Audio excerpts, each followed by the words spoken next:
We're beginning the Torah anew with Bereishit, with the word Bereishit in the beginning. Hashem creates heaven and earth. The last pasuk of the Torah discussed Moshe Rabbeinu's greatness. God was eulogizing him. And the very last word of the Torah is Yisrael. Now, there's a principle in Torah that anything in Torah that ends on a note is connected to the beginning. No, it's Sofim B'tchilos on the Sefer Yetzirah, the famous ancient book of Kabbalah that deals with creation, says that the end is wedged in the beginning, and the beginning in the end. That means when you come to the end of a process, there is something in it that connects it to the beginning. It's not linear, it goes in circles. It goes in a cycle. So when we come to the end of the Torah and Simchas Torah, what do?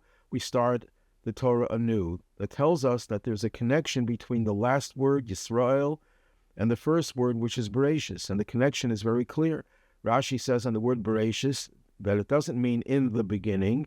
It means because of those things that are called beginnings. What are those things that are called beginnings? Yisrael, the Jewish people, and Torah. So the last word of the Torah is Yisrael, and the first word, Bereishit, refers to Yisrael, to the Jewish people. However, one could ask, it also refers to Torah. And the word Yisrael doesn't have the word Torah in it. So the answer to that is, again, very simple. It's a very famous concept and teaching that the word Yisrael has in it Torah. It's an acronym for Yesh, Shiv, Shim, Riboy, Eisil, Torah. There are 600,000 letters in the Torah, that every Jew has a letter in the Torah. So the word Yisrael contains within it the idea of Torah, and the word Bereishit contains within it the idea of Israel and Torah. So you have this connection between the two. That's one connection.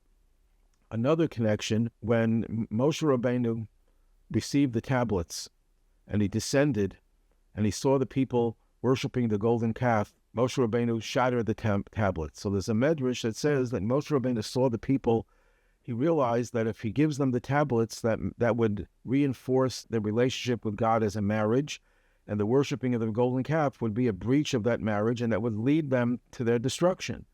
So what did Moshe Rabbeinu do? He retreated. He moved away and withdrew from the Jewish camp, so he shouldn't have to give them the tablets.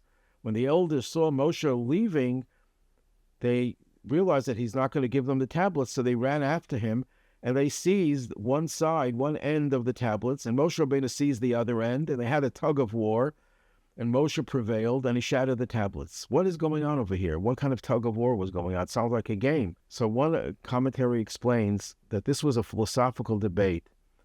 The two tablets focus on two different themes. The first tablet is Ben Adam L'Makom, the commandments that relate to the way we relate to God. I am the Lord your God. Don't have any other gods. Don't take his name in vain.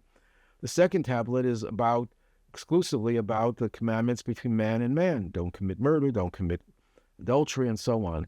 So the question is, and this is a question discussed by the work called the Akedah, philosophical work, which comes first?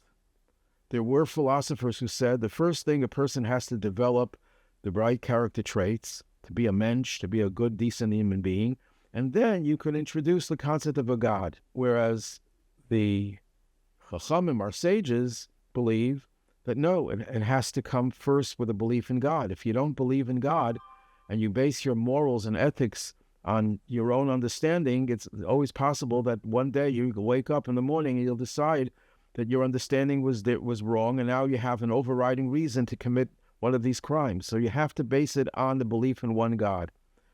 So that was the tug of war between Moshe and the elders. The elders felt, see, the Jewish people, maybe they're not ready to develop the right relationship between themselves and God, but let's give them at least the second tablets. That's salvageable, because that's something they could relate to. They could relate to the idea that we have to treat one another the right way, even if they didn't have the right attitude towards God. They compromised their relationship with God.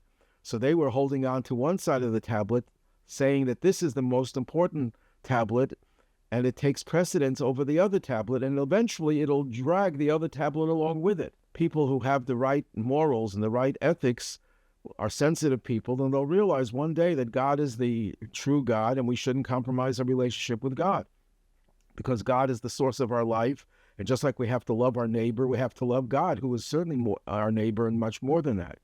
So let's preserve the tablets and not destroy them. And Moshe says, no, if you compromise your belief in one God, then you're compromising everything, and that will lead to the destruction of the Jewish people. So he pulled in the other direction.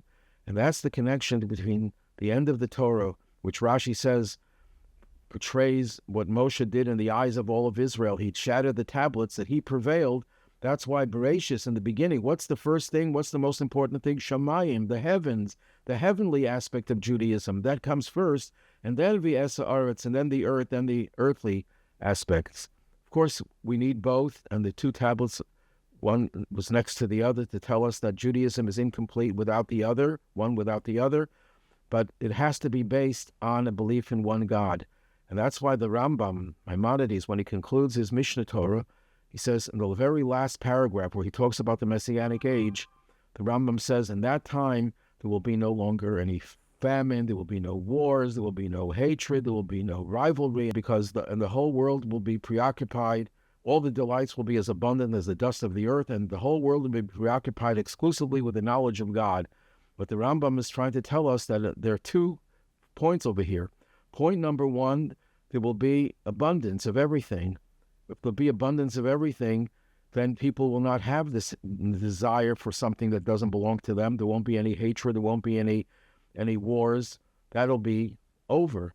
But that's not the only thing that will happen when Mashiach comes. When Mashiach comes, there will also be the knowledge of God. The knowledge of God will envelop the whole world, as the Rambam concludes with the verse in Isaiah. The whole earth will be filled with the knowledge of God as the sea is covered with water. Will be deluged with the knowledge of God. And because of that, then we will have both tablets intact. We'll have the source of the knowledge of God that connects us to God. We'll have that intact, and we'll also have our morals intact, because there will be no need for any of the jealousies that lead people to do things against other human beings. And therefore we'll have the benefit of both tablets in the most perfect and most harmonious union.